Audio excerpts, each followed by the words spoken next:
আকাশবাণী আগরতলা স্থানীয় সংবাদ পড়ছি চন্দন লেখাপাল। এখনকার বিশেষ বিশেষ খবর হলো, বিহার বিধানসভা নির্বাচনে এনডিএ বিপুল জয় পেতে চলেছে। রাজ্যপাল ইন্দ্রসেন রেড্ডি নাল্লু ডায়াবেটিস সম্পর্কে মানুষকে আরও সচেতন করে তোলার উপর গুরুত্ব আরোপ করেছেন।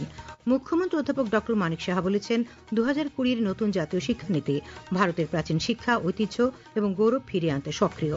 72তম অখিল ভারতীয় সমবায় সপ্তাহ উপলক্ষে আজ আগরতলার পূর্বাশা প্রাঙ্গণে 4 দিনব্যাপী সমবায় মেলা শুরু হয়েছে। এবারে সংবাদ বিস্তারিত। বিহার বিধানসভা নির্বাচনে এনডিএ বিপুল জয় পেতে চলেছে। এ পর্যন্ত প্রাপ্ত পরিসংখ্যান অনুযায়ী এনডিএ রাজ্য বিধানসভা নির্বাচনে নিরঙ্কুশ জয়ের দিকে এগিয়ে যাচ্ছে। 243টি আসনের মধ্যে বিজেপি 76টি আসনে, জেডিইউ 56টি আসনে, এইচএএম 2টি আসনে, এলজেপি আরভি 13টি আসনে, আরজেডি 16টি আসনে, কংগ্রেস 3টি আসনে জয়লাভ করেছে। আলীনগর আসনে বিজেপির মৈথিলী ঠাকুর এবং সিওয়ানে বিজেপির বরিষ্ঠ নেতা মঙ্গল পাণ্ডে জয়ী হয়েছেন।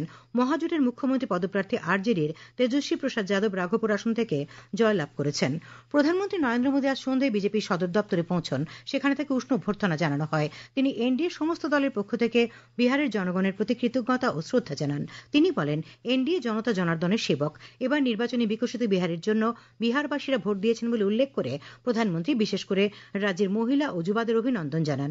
তিনি বলেন, দেশে এখন তুষ্টিকরণের বদলে সন্তুষ্টিকরণে মানুষ বিশ্বাসী। তিনি বলেন, সুশাসন ও ন্যায় বিচারের পক্ষে বিহারের মানুষ নিজেদের রায় দিয়েছেন। অনুষ্ঠানে বিজেপির সর্বভারতীয় সভাপতি জেপি নাড্ডা দলীয় কার্যকর্তাদের পক্ষ থেকে প্রধানমন্ত্রী নরেন্দ্র মোদীকে অভিনন্দন জানান। শ্রী নাড্ডা বিজেপির এই জয়ের জন্য বিহারের দলীয় কার্যকর্তা এবং ভোটদাতাদের ধন্যবাদ জানান। তিনি বলেন, মহিলা, যুবা, কৃষক সহ সমাজের সর্বস্তরের মানুষ নরেন্দ্র মোদী সরকার এবং নীতিশ কুমারের শাসন ব্যবস্থার উপর আস্থা প্রদর্শন করেছেন। শ্রী নাড্ডা বলেন, উন্নয়নের প্রতিফলন ঘটেছে বিহারের বিধানসভা নির্বাচনে। বিহারে এনডিএ জোটের জয় প্রতিক্রিয়া জানাতে গিয়ে মুখ্যমন্ত্রী অধ্যাপক ডক্টর মানিক সাহা বলেছেন, বিহারের জয় নিশ্চিত ছিল। তিনি প্রধানমন্ত্রী নরেন্দ্র মোদী, বিহারের মুখ্যমন্ত্রী নীতিশ কুমার সহ বিজেপির কেন্দ্রীয় নেতৃবৃন্দকে অভিনন্দন জানিয়েছেন। রাজ্যপাল ইন্দ্রসেন রেড্ডি নাল্লু ডায়াবেটিস সম্পর্কে মানুষকে আরও সচেতন করে তোলার উপর গুরুত্ব আরোপ করেছেন। আজ বিশ্ব ডায়াবেটিস দিবস উপলক্ষে আগরতলা নজরুল কলাক্ষেত্রে ডায়াবেটিস ওয়েলফেয়ার সোসাইটি আয়োজিত সচেতনতামূলক র্যালির উদ্বোধন করে তিনি বলেন, ডায়াবেটিস প্রতিরোধ করতে হলে জীবনশৈলীর পরিবর্তন করা দরকার। নিয়মানুবর্তিতা, শরীরচর্চা ও খাদ্যাভ্যাস এই বিষয়গুলি সম্পর্কে অবগত হতে হবে ভালোভাবে। মানসিকভাবে নিজেকে সাবলীল রাখতে গেলে ধ্যান করা অত্যন্ত জরুরি। তিনি বলেন, গ্রামীণ মানুষের জীবনযাত্রায় ডায়াবেটিস রোগের প্রবণতা অনেকটাই কম, কারণ তারা শহরের লোকের চেয়ে শারীরিক পরিশ্রম বেশি করেন। वर्ल्ड डायबिटिक के बारे में उसको सबको एजुकेट करने का जरूरी है।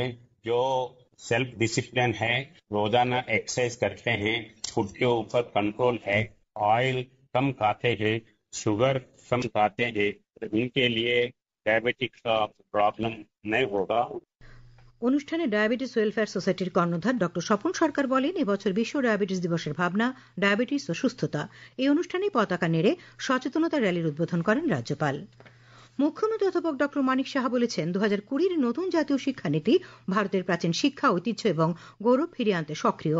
আজ আগরতলার মহেশখলা টেকনো ইন্ডিয়া ইউনিভার্সিটি বেশ কিছু পরিকাঠামো ও সহযোগী সুবিধার উদ্বোধন ও ভিত্তিপ্রস্তর স্থাপন অনুষ্ঠানে তিনি কথা বলেন। তিনি বলেন, প্রধানমন্ত্রী নরেন্দ্র মোদীর নেতৃত্বে সারা দেশে এর জন্য দ্রুত ব্যাপক সংখ্যায় উচ্চশিক্ষা পরিকাঠামো গড়ে তোলা হচ্ছে।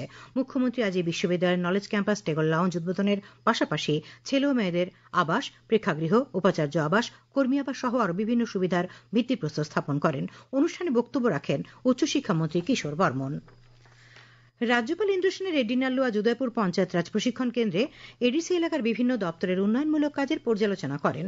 বৈঠকে এডিসি এলাকার গোমতী জোনালের বিভিন্ন দপ্তরের আধিকারিকদের সঙ্গে রাজ্যপাল মত বিনিময় করেন। তিনি জনজাতিদের সার্বিক বিকাশের লক্ষ্যে শিক্ষা, স্বাস্থ্য, যোগাযোগ, কৃষি, সমবায়, বিদ্যুৎ, পিএম জনমন ইত্যাদি কেন্দ্রীয় প্রকল্পের দ্রুত বাস্তবায়নের উপর গুরুত্ব দেন। এর আগে রাজ্যপাল জনজাতি গৌরব দিবস উদযাপনে অংশ নেন। সেখানে সমাজপতিদের সঙ্গে তিনি মত বিনিময় করেন। অনুষ্ঠানে বিশ্ব হিন্দু পরিষদের ক্ষেত্র সংগঠন মন্ত্রী ডক্টর দীনেশ তিওয়ারি, প্রান্ত সভাপতি সচিন কলই প্রমুখ উপস্থিত ছিলেন। প্রাণী সম্পদ বিকাশ মন্ত্রী সুধাংশু দাস আজ দুপুরে ঊনকোটি জেলার ফটিকরায় তহসিল কাছারির নবনির্মিত ভবনের দ্বারোদ্ঘাটন করেন। ভবনটি নির্মাণে ব্যয় হয়েছে 29,15,000 টাকা। উদ্বোধকের ভাষণে মন্ত্রী বলেন, জনগণের চাহিদাকে সম্মান দিয়ে উন্নত রাজ্য গঠনে রাজ্য সরকার উন্নয়নমূলক কাজ করে চলেছে। রাজ্যে বর্তমানে মাথাপিছু গড় আয় 1,98,000 টাকা। অনুষ্ঠানে উপস্থিত ছিলেন ঊনকোটি জেলা পরিষদের সভাধিপতি অমলেন্দু দাস প্রমুখ। মুখ্যমন্ত্রী অধ্যাপক ডক্টর মানিক সাহা আজ আগরতলার প্রজ্ঞা ভবনে অটোলারিঙ্গোলজিস্টদের সংগঠন NEBAY এর উত্তর পূর্ব শাখার দুদিনব্যাপী 36তম বার্ষিক সম্মেলনের উদ্বোধন করেন। তিনি বলেন, চিকিৎসা পরিষেবায় ENT সার্জনদের ভূমিকা খুবই গুরুত্বপূর্ণ। তিনি আরও বলেন, শহরের পাশাপাশি গ্রামীণ এলাকাতে স্বাস্থ্য পরিষেবা দ্রুত উন্নয়নে রাজ্য সরকার অগ্রাধিকার দিচ্ছে। রাজ্যের প্রত্যেকটি হাসপাতালে পরিকাঠামো উন্নয়নের বিষয়ে উল্লেখ করেন তিনি। বক্তব্য রাখেন স্বাস্থ্য সচিব কিরণ গিত্তে, সম্মেলনের সংগঠক ডক্টর শঙ্কর চক্রবর্তী। সম্মেলনে 3 জন প্রখ্যাত চিকিৎসক doctor Pramathesh Roy, doctor Prabhati Purkayastha, doctor Akhilchandra শর্মাকে লাইফ টাইম অ্যাচিভমেন্ট সম্মান প্রদান করা হয়। খবর প্রচারিত হচ্ছে আকাশবাণীর আগরতলা কেন্দ্র থেকে। আকাশবাণীর সংবাদের আপডেট পেতে লগ ইন করুন www.newsonair.com এবং নিউজ অন এয়ার অ্যাপ এবং টুইটার ও ফেসবুক প্ল্যাটফর্মে AIR নিউজ অ্যালার্টসে। ইউটিউবে লক্ষ্য রাখুন নিউজ অন এয়ার অফিসিয়ালে। এছাড়া আকাশবাণী আগরতলার সংবাদের আপডেট পেতে দেখুন টুইটারে X হ্যান্ডেলে আকাশবাণী নিউজ আগরতলা, ফেসবুকে AIR নিউজ আগরতলা এবং ইউটিউবে আকাশবাণী নিউজ আগরতলা। মুখ্যমন্ত্রী অধ্যাপক ডক্টর মানিক সাহা 72তম অখিল ভারত সমবায় সপ্তাহ উপলক্ষে আজ আগরতলার পূর্বাশা প্রাঙ্গণে 4 দিনব্যাপী সমবায় মেলার উদ্বোধন করেন।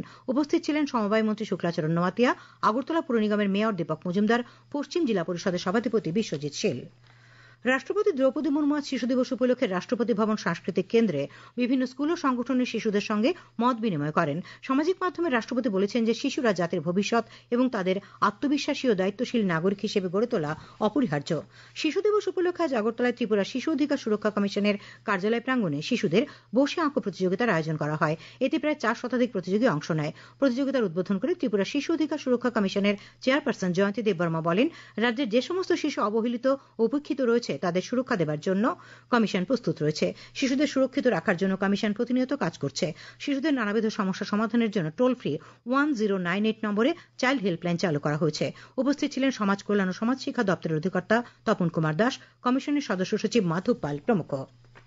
খোয়াই জেলা শিক্ষা দপ্তরের উদ্যোগে জাম্বুরা দ্বাদশ শ্রেণী বিদ্যালয়ে জেলাভিত্তিক শিশু দিবস উদযাপন করা হয়। উপস্থিত ছিলেন জেলা শিক্ষা দপ্তরের OSD Motilal Debbarma, school management কমিটির চেয়ারম্যান বিজয় কুমার দেবনাথ প্রমুখ।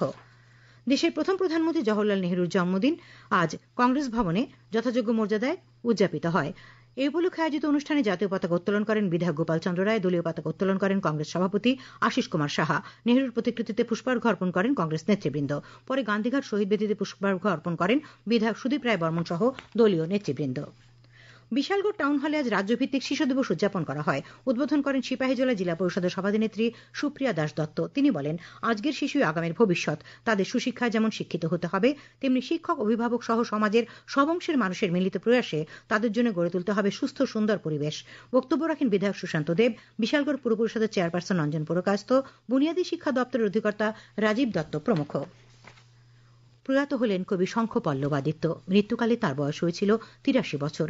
আজ দুপুরে তিনি আগরতলায় শেষ নিঃশ্বাস ত্যাগ করেন। তিনি তার প্রাথমিক শিক্ষা কুমিল্লার ঈশ্বরচন্দ্র পাঠশালা থেকে করেন। তার কর্মজীবন শুরু হয় এবং শেষ হয় আগরতলার প্রগতি বিদ্যা ভবন থেকে।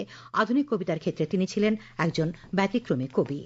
জনজাতি কল্যাণমন্ত্রী বিকাশ দেববর্মা বলেছেন, ডিজিটাল রেশন কার্ড ব্যবস্থার মাধ্যমে গণবন্টন পরিষেবা হবে আরও স্বচ্ছ, দ্রুত এবং জনবান্ধবমুখী। আজ তেলিয়ামুড়া মহকুমার কৃষ্ণপুর বিধানসভার অন্তর্গত লক্ষ্মীপুর সরকারি ন্যায্য মূল্যের দোকানে ডিজিটাল রেশন কার্ড বিতরণ অনুষ্ঠানে তিনি একথা বলেন। ঊনকোটি জেলা স্বাস্থ্য পরিবার কল্যাণ সমিতির উদ্যোগে আজ কৈলাসহরস্থিত জেলা পরিষদের মিলনায়তনে সাংবাদিকদের নিয়ে কর্মশালা হয়। কর্মশালায় কেন্দ্রীয় সরকারের আয়ুষ্মান ভারত, প্রধানমন্ত্রী জন আরোগ্য যোজনা, টিবি মুক্ত ভারত, টিকাকরণ সহ বিভিন্ন বিষয়ে সাংবাদিকদের অবহিত করা হয়। উপস্থিত ছিলেন ঊনকোটি জেলার CMO ডক্টর শীর্ষেন্দু চাকমা, জেলা পরিবার কল্যাণ আধিকারিক ডক্টর সঞ্জয় রুদ্রপাল, জেলা টিবি আধিকারিক ডক্টর সুভাষ বড়ুয়া, আশা নোডাল অফিসার ডক্টর অয়ন রায় প্রমুখ। সর্দার বল্লভভাই প্যাটেলের সার্ধশতবর্ষ উপলক্ষে আজ কমলপুরে ধলাই জেলাভিত্তিক অনুষ্ঠানের আয়োজন করা হয়। কমলপুরে নেতাজি চৌমুহনীতে আয়োজিত অনুষ্ঠানে সর্দার বল্লভভাই প্যাটেলের জীবন এবং কর্মধারা নিয়ে আলোচনা করেন বিধায়ক মনোজ কান্তি দেব। উপস্থিত ছিলেন বিধায়ক স্বপ্না দাস পাল, কমলপুর নগর পঞ্চায়েতের চেয়ারম্যান প্রশান্ত সিনহা প্রমুখ। নেতাজি চৌমুহনী থেকে পরে শুরু হয় একতা যাত্রা। আবহাওয়া, আগামীকাল আকাশ মেঘাচ্ছন্ন থাকবে আংশিকভাবে। সকালে হালকা থেকে মাঝারি কুয়াশা পড়বে।